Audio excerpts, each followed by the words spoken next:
우리가 인생을 살아가면서 필요한 것들이 참 많이 있지만 그 가운데 하나를 꼽으라 그러면 아마도 많은 분들이 친구를 꼽지 않을까 생각을 합니다.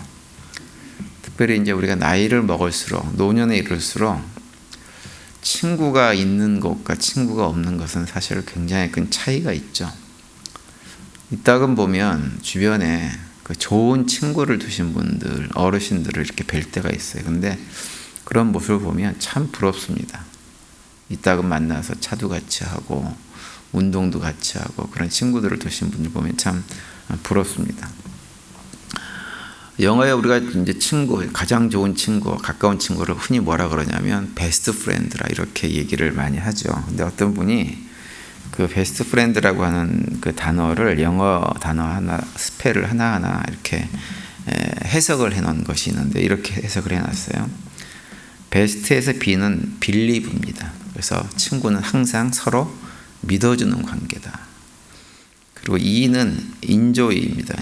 함께 즐거워할 수 있는 관계가 친구다 이렇게 얘기하고 있어요. 그리고 S는 스마일입니다. 그래서 바라만 봐도 이렇게 웃음이 나오고 좋은 관계가 친구 관계다. 그리고 T는 뭐냐 하면 땡스입니다. 서로가 서로에게 감사하는 관계를 갖는 것이 베스트 프렌드라고 하는 거죠. 그리고 프렌드에서 F는 feel입니다. feel. 말하지 않아도 서로 느낄 수 있는 그런 관계가 친구 관계고요. R은 respect입니다. 서로가 서로를 존중하며 지내는 관계라고 하는 거죠. 그리고 이제 I는 아이디어인데요. 떨어져 있어도 늘 서로 생각하는 그런 관계가 친구 관계라고 합니다. 그리고 E는 excuse예요. 설사 어떤 잘못한 일이 좀 있어도 서로 용서해 주는 관계가 친구 관계다라고 얘기하고 있고요. N은 뭐냐? need예요, need. 서로가 서로의 필요를 아는 관계가 친구 관계고 마지막 D는 뭐냐? develop입니다. 좋은 친구는 서로의 장점을 잘 개발해 주는 친구가 정말 베스트 프렌드다 이렇게 설명을 해놓고 있습니다. 좋으시죠? 예, 그런 친구들을 갖게 되기를 바랍니다. 그래도 여러분과 저도 사실 저도 이렇게 그런 마음이 있어요. 성도님들하고 좀 좋은 친구가 됐으면 좋겠다 이런 생각이 듭니다. 저도 여러분들하고 마음을 나누고 생각을 나누고 서로의 약점과 허물들을 덮어주고 그러면서 보듬어 안는 그리고 영적으로도 성도님들도 성장하고 저도 성장하고 이런 관계가 됐으면 좋겠다는 생각을 늘 많이 합니다. 그런데 이제 오늘 우리가 읽은 본문에 보시면 욥은 그런 친구를 두지 못했던 것 같아요. 겉으로 보면 친구처럼 보이는데 내용을 가만히 들여다보면 이 사람들이 친구 같아 보이지를 않는 거예요. 오늘 아침에 읽은 본문 욥기 6장에는 이제 욥이 4장과 5장에서 엘리바스의 충고를 다 듣고 난 다음에 그 엘리바스를 비롯한 친구들에게 다시 대답하는 내용이 이 욥기 6장에 기록이 되어져 있습니다. 오늘 본문 앞부분을 보시면 욥이 먼저 어떤 얘기를 하냐면 그 절박한 처지에는 자신을 이렇게 친구들에게 하소연을 해요. 내가 너무 괴롭다, 힘들다. 그래서 1절부터 7절까지가 그 내용이고요. 그러면서 어떤 탄식을 하냐면 그냥 하나님께서 나를 그냥 죽이고 멸하시는 것이 나에게 훨씬 더 좋은 일이겠다라고 하는 그런 탄식을 하죠. 그 내용이 이제 8절부터 13절까지 쭉 기록이 되어 있어요. 그러면서 이제 오늘 본문이 이어지는 것인데요. 오늘 본문에 이렇게 쭉 보면 어떤 얘기를 욥이 하고 있냐면 그런 자신의 처지를 제대로 이해해 줄 생각은 하지 않고 와가지고 옆에 앉아가지고는 정죄하고 이렇게 논쟁이나 하려고 하고 이런 친구들의 모습을 보면서 내가 너무 괴롭다 라고 하면서 친구들을 책망하는 내용이 오늘 본문의 내용입니다. 그러면서 여기 하는 얘기는 뭐냐면 너희들이 정말 친구라고 하면 설사 내가 좀 뭔가 잘못한 일이 있다고 하더라도 그 친구를 좀 불쌍히 여기고 위로해주고 하는 것이 마땅한데 너희들은 전혀 그렇게 하지 않고 있다라면서 얘기를 합니다. 14절이 이제 그렇게 시작을 하는 거죠. 낙심한 자가 비록 전능자를 경외하기를 저버릴지라도 그의 친구로부터 동정을 받느니라 이렇게 얘기합니다. 하나님을 저버리는 일을 설사 친구가 했다 하더라도 친구면 그럴 형편과 여건이 있었겠지라고 생각을 하면서 동정하고 위로하고 다시 일어나자 손 잡아주고 이런 것이 친구인데 전혀 그렇게 하지 않고 있다고 하는 거예요. 그러면서 이제 22절 이후에 보면 어떤 얘기를 하냐면 욥이 친구들한테 뭐 자신을 고통으로부터 구해달라고 하지도 않았는데 마치 친구들이 옆에 앉아가지고는 자신을 갖다 고통으로부터 구해줄 수 있는 것처럼 행동을 하면서 오히려 자신의 허물만, 있지도 않은 허물만을 다 들추어내는 그걸 책망하는 일을 하고 있다라고 얘기를 합니다. 그러면서 이제 25절에 이렇게 얘기하죠. 옳은 말이 어찌 그리 고통스러운 거 너희의 책망은 무엇을 책망함이냐 이렇게 친구들에게 나무랍니다. 말은 참 그럴듯하게 옳고 참 좋아 보이는 말들을 하는데 그런 말을 통해 가지고 나는 고통스럽고 너희들이 나를 책망하는 것이 무엇인지를 난 도대체 알 수가 없다. 이렇게 그 답답한 마음을 이 얘기를 하고 있는 거예요.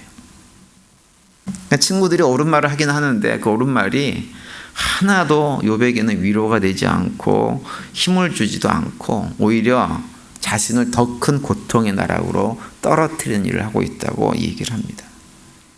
이 욥기 6장은 그 친구들의 잘못된 태도에 대한 욥의 답답한 마음이 그대로 잘 나타나 있는 장이 이 욥기 6장입니다. 위스콘주 미러키라고 하는 도시에 살고 있던 한 소년이 있었어요. 근데 이 소년이 암에 걸려가지고 몇 주일 동안 이제 병원에 입원을 해서 항암 치료를 받았습니다. 그러다 보니까 이제 이 어린 소년이 머리가 다 빠져버렸어요. 대머리가 돼버린 거예요. 퇴원을 이제 항암 치료 끝나고 집으로 가면서 이 소년이 걱정을 하기 시작했습니다. 내가 머리가 하나도 없어가지고 학교에 가면 친구들이 놀릴지도 모르는데 어떻게 하지라고 하면서 걱정을 하고 이제 퇴원하러 집으로 갔어요. 근데 집에 도착해가지고 현관에 들어서가지고 집을 문을 갖다가 현관을 딱 열었는데 놀라운 일이 벌어졌어요. 어떤 일이냐면 50명이나 되는 그 학급 친구들이 다 자기네 집으로 와가지고 그 친구한테 퇴원을 축하한다고 얘기를 해주는 거예요. 그런데 그 순간 그 소년이 그 자기 친구들 보면서 깜짝 놀랐습니다. 왜 놀랐을까요? 친구들이 머리를 다 밀어버리고 자기랑 똑같이 대머리로 그 자리에 서 있던 거예요. 그 이야기는 우리가 친구란 무엇인가라고 하는 것을 생각나게 해주는 이야기입니다. 요즘은 사실 세상이 하도 험악해져 가지고 주변에 혹시라도 나쁜 병이 걸리고 나쁜 어떤 일을 경험한 사람이 주변에 있으면 그 나쁜 일이 나쁜 기운이라 그러더라고요. 나쁜 기운이 혹시라도 나한테 올까봐. 그래서 나쁜 일을 경험한 사람을 친구임에도 불구하고 멀리 하려고 하는 일들이 점점 많아지는 것이 요즘 세상입니다. 그래서 늘 나에게 손해가 있을까, 이득이 있을까 이것만 생각하고 나쁜 것이 혹시라도 나한테 조금이라도 올 것 같으면 친구 관계도 나몰라라 해버리는 이런 일들이 요즘은 너무나 많이 있죠. 오늘 본문 21절에 보시면 욥의 친구들은 욥이 당한 일을 보고 두려워하고 있다 이렇게 얘기를 하고 있어요. 21절 보면 이제 너희는 아무것도 아니로구나. 너희가 두려운 일을 본즉 겁내는구나 이렇게 얘기를 해요. 욥의 친구들이 그러고 있었다고 하는 거예요. 정말 진정으로 와가지고 욥을 위로하고 격려하고 손을 잡아주는 것이 아니라 욥 주변에 와가지고 옳은 소리는 하는데 혹시라도 자기들에게도 그런 일이 덮일까 봐 두려워하고 있는 그런 태도를 가지고 있는 거죠. 몸은 같이 와 있어요. 옆에 있어요. 근데 마음은 완전히 분리돼서 딴 데가 있는 것이 욥의 친구들의 모습이었습니다. 그러면서도 이제 그런 생각들을 한 것 같아요. 욥의 친구들이 평소에 그렇게 너가 잘난 척을 하더니 의로운 척을 하더니 훌륭한 척을 하더니 봐라 너도 똑같은 죄인이고 너의 죄 때문에 이런 고통을 당하는 거야 라고 하는 마음으로 옆에 와 앉아있는 그 친구들의 모습을 욥이 다 들여다 본 것입니다. 우리가 이 욥과 친구들의 모습을 보면서 그런 생각을 좀 해볼 필요가 있어요. 과연 나는 내 주변에 있는 믿음의 친구들과 어떤 관계 속에 관계를 하고 있는가?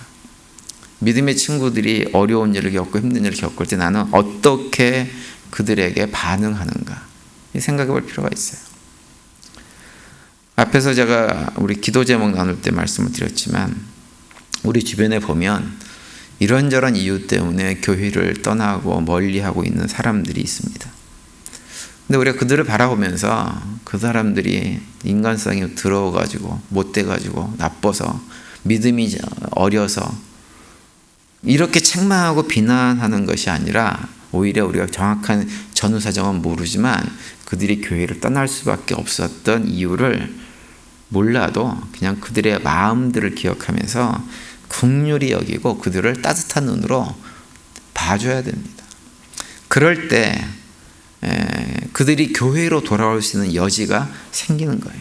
특별히 이민교회는 여러 가지 어떤 개인적인 형편이나 마음의 상처들이나 이런 것들로 인해 가지고 교회를 떠나는 분들이 굉장히 많은 것이 이민교회의 특성입니다. 그러니까 우리의 마음 상태가 예를 들어서 한국에 있는 한국 사람들이나 미국에 사는 미국 사람들하고는 많이 달라요. 정말 작은 일에도 상처받기가 너무 쉬운 자리가 이민의 자리입니다. 삶이 그만큼 힘들고 어렵기 때문에 그런 거예요. 그래서 신앙생활을 잘 하다가 교회를 떠난 사람들이 있으면 그 사람들의 잘못이나 허물이나 문제를 지적할 것이 아니라 그 사람들이 떠날 만한 이유가 있었겠지. 그러면서 늘 마음에 그들을 향한 긍휼한 마음들, 기회가 있기만 하면 그들의 손을 잡아주고 위로할 마음을 갖는 것이 우리 믿음의 성도들이 해야 될 일이 아닐까라고 하는 것을 오늘 본문을 보면서 생각을 하게 되어집니다. 그런데 욥의 친구들은 그렇게 하지를 않았다고 하는 거죠. 그러면서 15절에 보면 이런 얘기를 합니다. 내 형제들은 개울과 같이 변덕스럽고 그들은 개울의 물살같이 지나가는구나, 이렇게 얘기합니다. 이 중동 지역의 개울이나 강 같은 경우는 비가 올 때는 한꺼번에 비가 와가지고 강물이 순간적으로 굉장히 많이 차오르지만 조금만 비가 그치고 나면 금방 물이 빠져버립니다. 그러니까 욥이 볼 때 친구들이 그랬다고 하는 거예요. 자기가 좋을 때는 가까이 와가지고 막 진짜 친구처럼 그러다가 자기가 조금 형편이 힘들어지니까 그 친구를 나몰라라 하고 비난하는 일들을 욥의 친구들이 하고 있다고 하는 거죠. 그래서 욥의 친구들의 모습을 보면 참 안타깝습니다.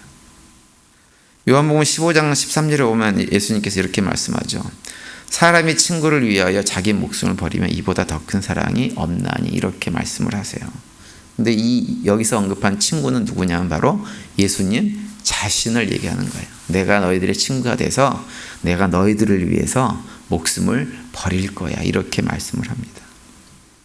우리 모두는 예수님의 제자들입니다. 그래서 이 예수님의 모습을, 친구를 위해서 기꺼이 목숨도 바칠 수 있는 그 예수님의 모습을 조금이라도 닮아가야 됩니다. 정말 좋은 친구를 만나기 힘든 시대를 우리가 살아가고 있는데 이 외로운 인생길에 서로가 서로에게 좋은 친구가 되어주시기를 바랍니다. 특별히 우리 교회 성도님들은 서로가 서로에게 좋은 친구가 되어주세요. 그래서 혹시라도 좀 깨어진 관계가 있어도 그런 관계를 잘 회복해서 더 많은 좋은 친구를 이렇게 가짐으로 해가지고 외로운 이민 생활이 외롭지 않고 또 노년의 삶도 행복하고 즐거운 시간들을 보낼 수 있는 우리 모두가 될 수 있게 되기를 간절히 바랍니다. 오늘도 그런 고백 가운데 또 믿음으로 승리하시고 주님께 주시는 평강을 누리는 복된 하루가 될 수 있게 되기를 간절히 축원드립니다.